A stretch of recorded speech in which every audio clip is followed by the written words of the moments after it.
for excellent presentations. I have one worry about what's been said. Absence of a discussion about impact on WTO.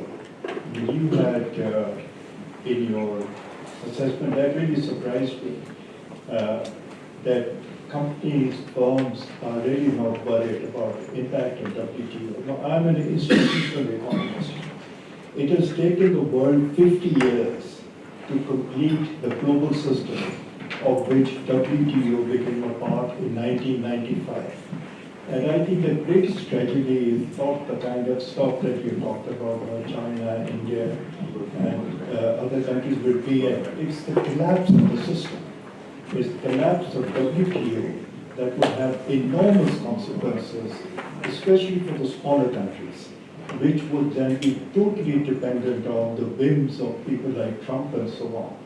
So I wish we had had a bit more discussion on how the world trade system is going to be affected by WTO. You raised it, so I'm sure we'll come into the discussion. We'll take 2 more questions and then come back to the panel. Yes, sir, please. John West from Sophia University in Tokyo. Congratulations for the excellent panel. A question I have is the following, that Mr. Trump speaks of his desire for free, fair and reciprocal trade. And when he uses the term reciprocal trade, I think we have to accept that he is onto a real problem. In the case of Asia, the case of China, Japan and Korea are 3 cases where trade between those countries and the US is not reciprocal. That the US market is much more open than those markets are. And do we see the evidence in those 3 countries of leaders coming to terms with the fact that they should change, and that they have to change, and that Trump may have his politics for doing what he's doing, but there is a logic in what he's doing, and that it's arguably fair what he's doing, picking on countries that have been free riding on the US open market? One more, and then we can go back. Yes. Hi, my name is Jane. I'm from Stanchap. So we have heard a lot about the trades and the problems. Sounds a bit scary, but I'd like to ask a question from a positive perspective. So given the trade war between the US and India and China, will there be more collaboration actually within the region, for example, within ASEAN or within Asia?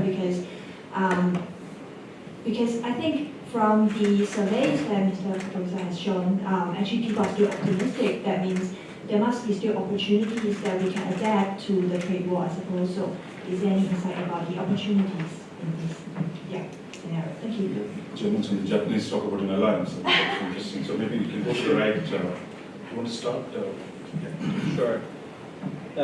So I'll work a little bit backwards and try to address all 3 questions. Okay, with the trade war and more collaboration, so I'm wearing somewhat of a biased hat because I'm director of the Asian Business Trade Association, right? So we are all about multilateral trade opportunities in Asia.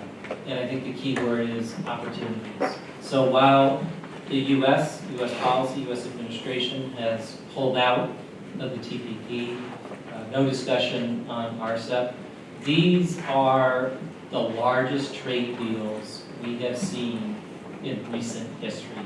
These are huge opportunities from companies all over the world, big, medium, and small, to take advantage of. So in a sense, especially with RCEP, 16 countries of Asia coming together, collaboration is key, opportunity is there. As a unifying force, both with RCEP and with the TPP, I think there are geopolitical advantages to coalescing, to partnering, to coming together, to bring in, to entice governments, i.e. the US, to consider joining or coming back.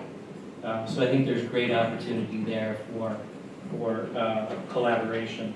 For free, fair, and reciprocal trade, are there signs for China and Japan to change their ways? I think we're just beginning to see them. And it's just beginning to bubble up in the news now that China is taking steps to inject the economy with funding through local governments and infrastructure, i.e. the tariffs are hurting. It's time to change, retaliatory effects are coming into place. Can they be sustained? Time will tell. Are they the right moves? Time will tell, but there has to be a sense of change. Moreover, there is pressure both within the Republican Party in the US, senior leadership, and other influential stakeholders, US businesses, for China and the US to continue the high-level talks and negotiations. At the moment, it sounds like they may continue, maybe not, but right now they may continue. So I think it's an indication that time for change. Japan as well. While Japan is a part of the multilateral deals, there is discussions going on about a bilateral with the US. Indication, time for change. So I think with the escalating trade wars, or through Trump's eyes, we're already been in a trade war for a long time now. I think his shock to the system is an attempt to create the change that the administration is looking for. Maybe the world is not looking for, but the administration, through the lens of Mr. Trump, changes on the horizon. And the shock to the system will do just that.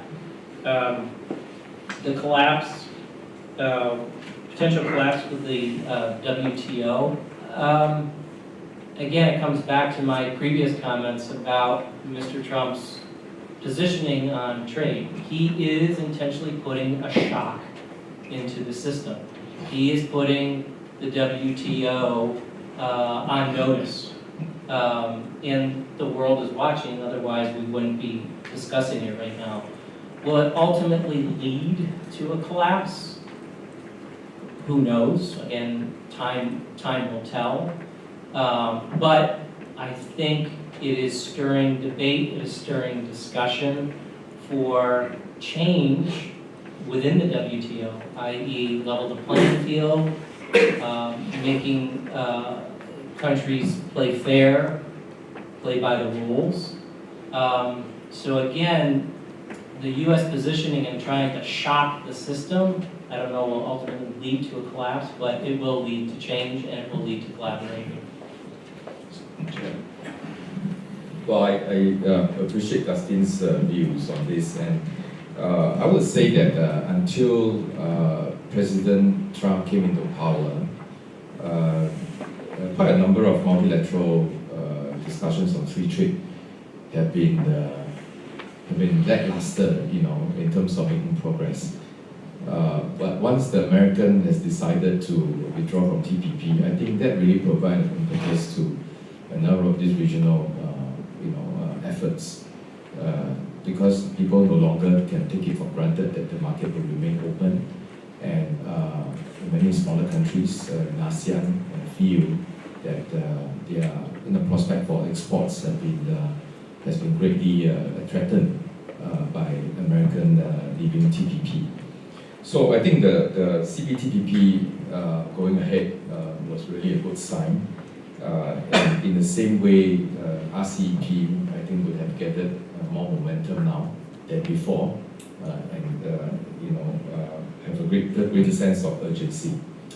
So I think in that respect, the shock is good. But I think over the longer term, because US is such an important part of the World Trade System, it was the first advocate for WTO, and in fact was forcing the Europeans to comply. And now the Europeans have to gather themselves and try not to lose America, with America leaving the system. So I think the WTO issue, like I agree with Dustin, that it has to change its roles. It has to be much better at ensuring that members do comply with tariff and non-tariff actions, commitments. And it may also spur plurilateral kind of agreements, because if people can't get through WTO as a fair referee for a world trade rule-based system, then they tend to strike deals, bilaterally, maybe with a larger region or smaller region, but they tend to do so. So I think that may be another outcome. Now, would the leaders in Asia, specifically China, Japan, and Korea, give in and take more, make more concessions for American imports or exports? I think there are signs. In fact, Chinese position of course, every country they are all motivated by their own self-interest, and China has been so clearly fixated on becoming a world power, and they know there's a gap between now where they are and where they should be. So it is their declared intention to stay open, to continue to learn, to leverage foreign investments and technology, so as to become better themselves. And they need time. So they need to absorb, the best practices around the world, so to speak. So given that as a primary driver, they will do enough to open up the market and maybe open up selectively. So for a longest time, they say they are not ready financially. In the financial system, they can't open up. They are not ready in the telecom system.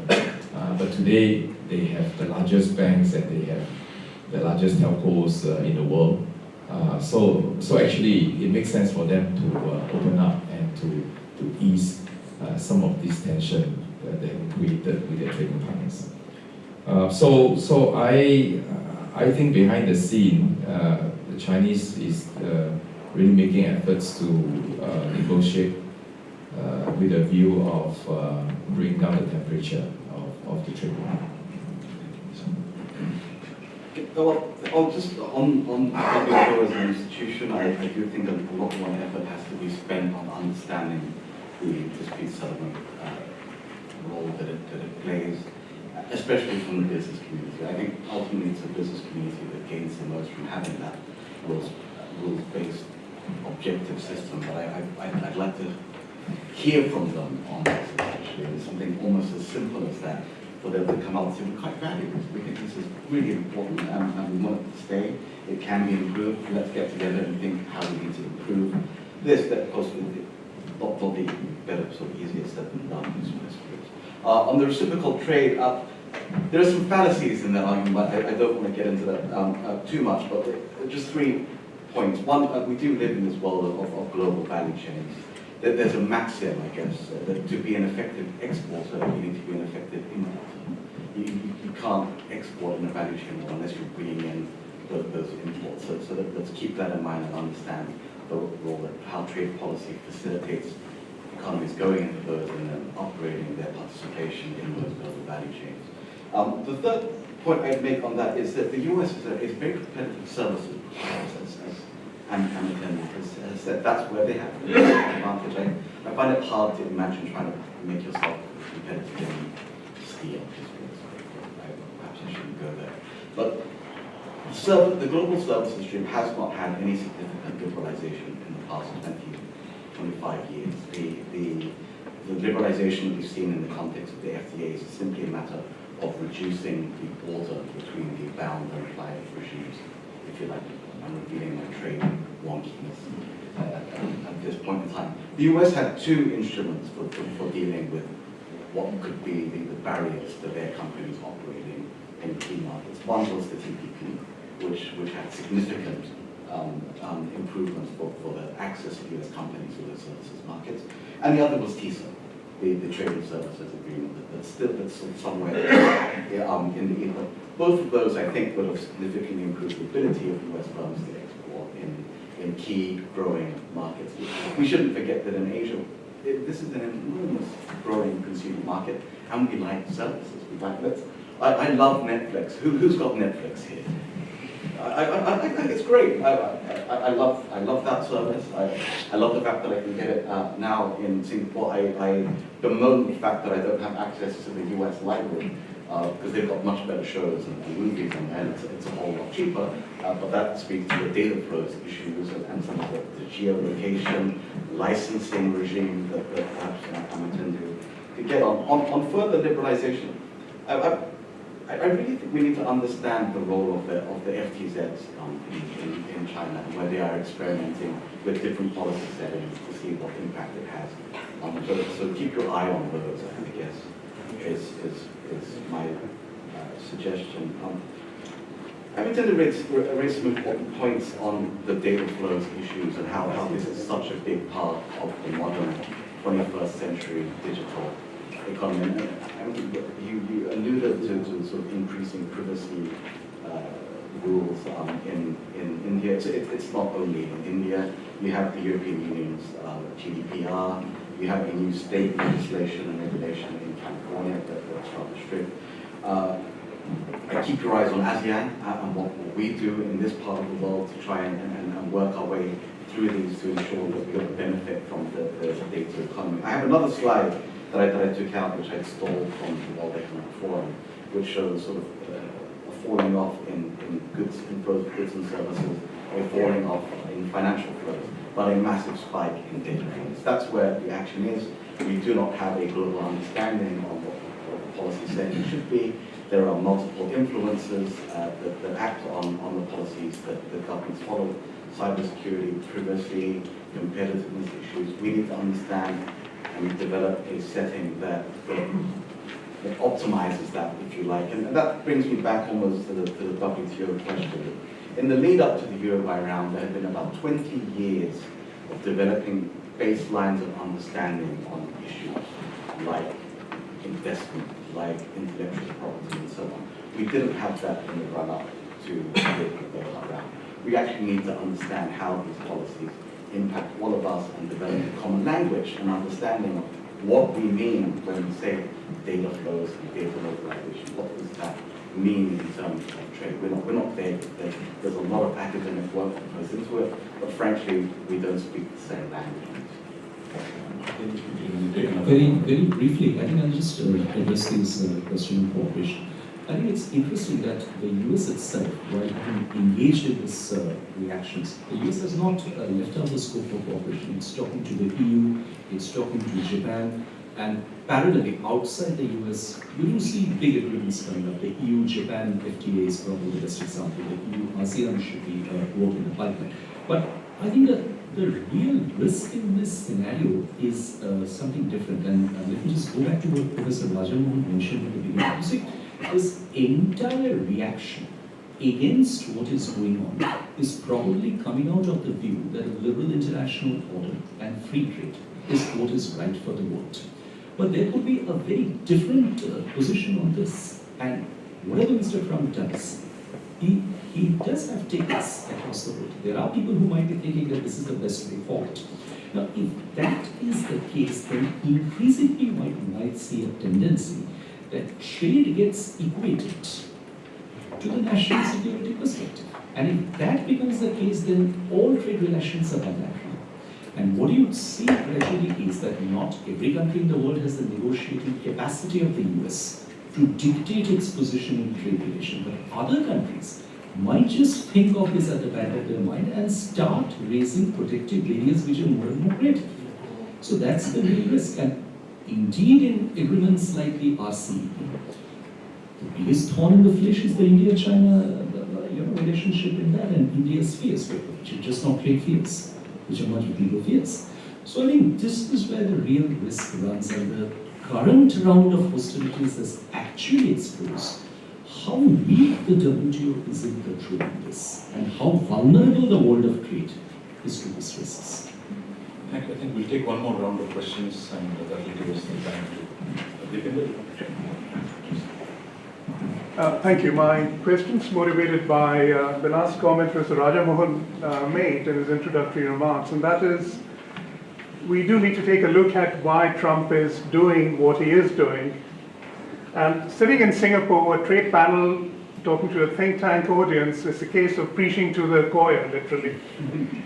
Now, if I may ask you to step outside the intellectual hubris that the liberal international order that's evolved since the end of the Second World War, predicated on open markets, open trade, has done wonderfully well. It's delivered prosperity, and primarily through free trade. But at the same time, there's incontrovertible evidence that's showed since the 1980s that income distributions have been becoming more and more unequal. There is a permanent underclass developing in the United States and Germany, in Japan, and elsewhere. And at the same time, corporate powers have been going. So what we are seeing is increasing share prices coexisting with increasing disparities as well. So my question is, how do you start framing the debate? Because it's facile to dismiss all the anti-trade as xenophobes or racists. We've seen this trend again and again, right? How do you start framing the contours of a debate where you start addressing the fundamental underlying structural problems? Thank you. So I'd like to bring the conversation. Sorry. Hi, my name is Nishka. I'm from CNBC. I'd like to bring the conversation back to current events. This week, the U.S. announced millions of investment into Asia-Pacific economies. Much of this spans energy, infrastructure, and technology. Do you believe this is sort of America's way of mitigating the knock-on effects of its trade policies on Asia, keeping in mind that its investments are for the Indo-Pacific, a term that supposedly excludes China? Yeah. Thank you. My name is Darusak from the ASEAN Study Center. Since this is the Institute of Southeast Asian Studies, should like to learn more about India, especially from Dr. Palit. So I have 3 questions from Dr. Palit. India is a very important player in the new strategy of free and open Indo-Pacific. But why didn't India ask for special treatment from the US? Australia seems to be getting some exemption from the new tariff. So that's the first question. And since we are talking about implication of this global trade war, what could be the implication for India as far as relation with ASEAN, FTA, RCEP is concerned? And then the third implication, will this trade war drive India to work closer, trade more with China, and work more under the BRIC? Thank you. So I'm going to now, we've got about 12 minutes left, so I'm going to go back to the panelists. So please give any other final thoughts you have. So we'll start with Amitendu from this side. Why no exemption from the US tariffs? They did ask for exemption. It wasn't given exemption. Why, I don't know. I'll just put it at that. On the second question on ASEAN FTAs, I think there are right now very serious issues in India about engagement in FTAs. Very serious issues, and these are becoming largely insurmountable to the extent that India has now almost confined itself to the position that it is not going to engage in any new FTA talks. It is critically reviewing all the FTAs that it has signed. And with respect to the RCEP, while it concludes on the fact that it's going to get it considerable benefits, there are serious downsides in locking onto the agreement, which it is scared of. So while I think there is this conclusion that by the end of the year, RCEP should substantially conclude, and I think there is a collective political will which is behind it, I think there's still a long way to go. I mean, this is purely my personal perception. On the third point, will India work more closely with China? I think India has already started working closely with China, because what has started happening over the last 4 or 5 months is that bilaterally there have been some sticky points in the India-China trade relation, which in fact are getting slowly sorted out. And one of them is with respect to India's long demand for more market access for its generic drugs into China. And there are around 36 varieties of such drugs which have been allowed access. So there could be more such issues coming up, and there could be possibilities arising from relocation of value chains at certain levels, because there are countries which would want to avoid the possibility of encountering US tariffs if they are exporting from the mainland. So part of this could happen out of relocation, some part in India, some part in Southeast Asia. But I think we'll need to wait and see to what extent the US tariffs actually cover Chinese exports. So if the next round of $200 billion comes in, it's a big game.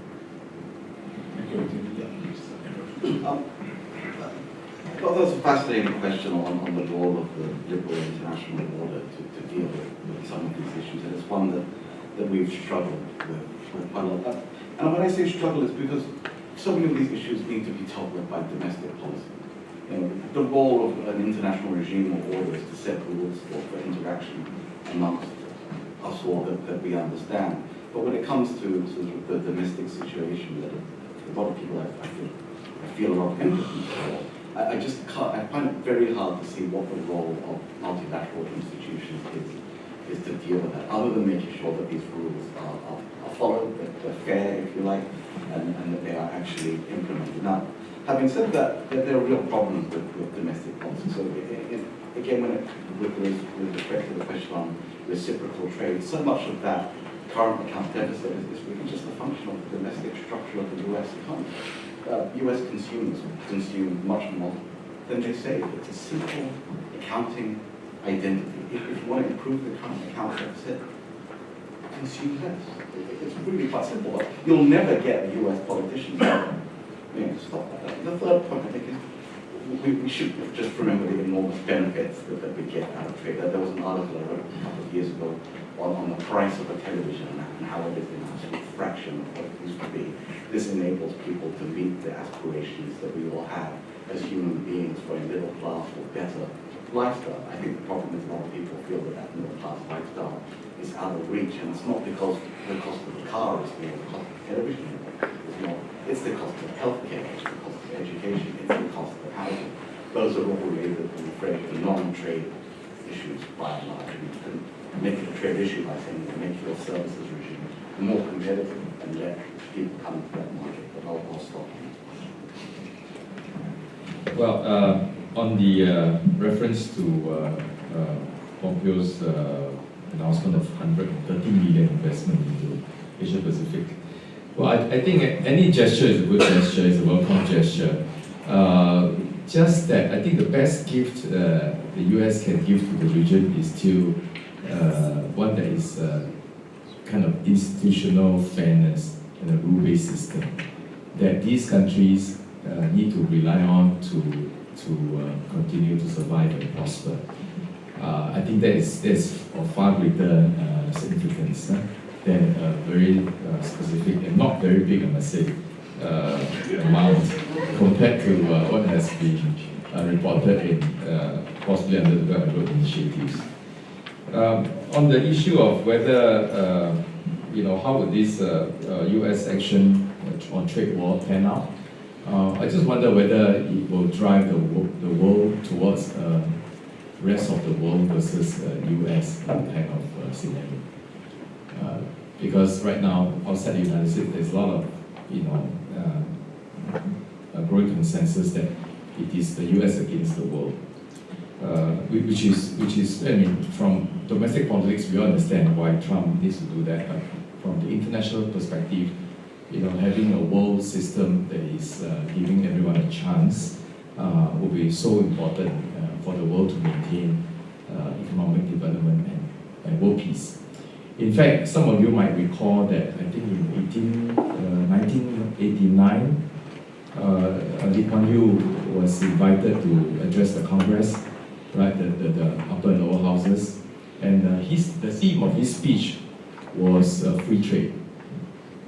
And he spoke, drawing from the experience of all the wars, all the major wars in history, was started because one or some countries were denied resources for their economic development. So for example, the Opium War, right, between the British and the Chinese, right, because Chinese refused to trade, and Chinese told the ambassador that we have everything we needed. Why should we trade with you? And the Japanese war with China is the same, because Japan need a lot of materials, resources that it didn't have. So the Second World War is also the same, because all this growing empire feels that they really need to protect their, and go on to colonization and so on. So in the end, I think we all learned the painful lessons of the world wars, and the only way to peacefully coexist and co-develop is through a system of fair trade. Now, but what is fair, what is reciprocal, will of course be negotiated. We should have been a diplomat or something. So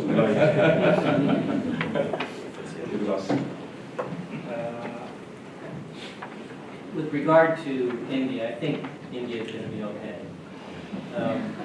I think in the past 3 days or so, U.S. Secretary of Commerce Wilbur Ross was in New Delhi and announced the new strategic trade authorization allowing U.S. military exports into the country. So I think it's a sign. It's a sign of partnership. It's a sign of collaboration. It's a sign of cooperation. And you don't hear India so much in the headlines as it relates to the trade wars, right? Politically, with the trade wars, it's China. And I think the President of the United States needs somebody to point to, a country to point to, and right now it's China. So I think India is going to be okay.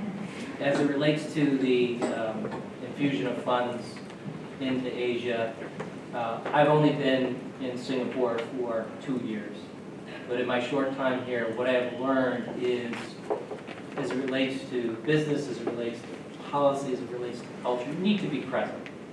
And I think the administration is going down that path. It's an ongoing evolution. Several senior officials have been out to the region for substantial negotiations and talks. The president himself has been in the region now twice. Heads of state are going back into Washington, D.C. So it pales in comparison to the funds through One Belt, One Road, but it's a start. And I suspect if the U.S. government sees the real opportunity here in the region as it pertains to growth for business, growth for MNCs, those headquartered in the U.S. or outside of the U.S. I think it's just a start. It's small, but it's a start. As it pertains to why Trump is doing what he's doing, his stance on trade as it relates to China, Japan, tariffs, NAFTA, have been well known for years. This is nothing new as it relates to his own thinking and pulling the administration together. So there's really no surprises on that front. On the political front, in U.S. politics, there's a golden rule. The first rule is get elected. And the second rule is remember rule number 1. Right? And it comes back to my opening statement here. Putting policy aside, putting diplomacy aside, politics is really driving what the administration, what Mr. Trump is doing. That's the why. He is the first U.S. president in history to announce his re-election officially as early as he did. So he's already going for a second term. I'm not sure if everybody in the room knew that. Related to that, he is building an enormous financial war chest for his re-election campaign. Those numbers pale in comparison to his predecessors. So he is gearing up fast and furious and aggressively for that second term campaigning.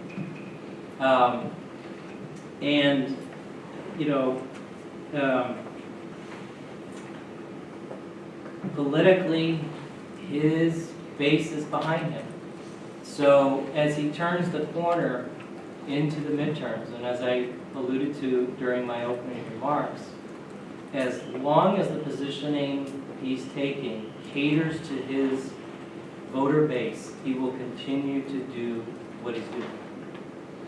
So that answers the first part of that question. How to frame the debate so we come back to the fundamental problems of trade. We may not like it, but I think it's pretty clear that Mr. Trump has gone out of his way to make sure that the debate has now been stirred, and we are in this room right now discussing it.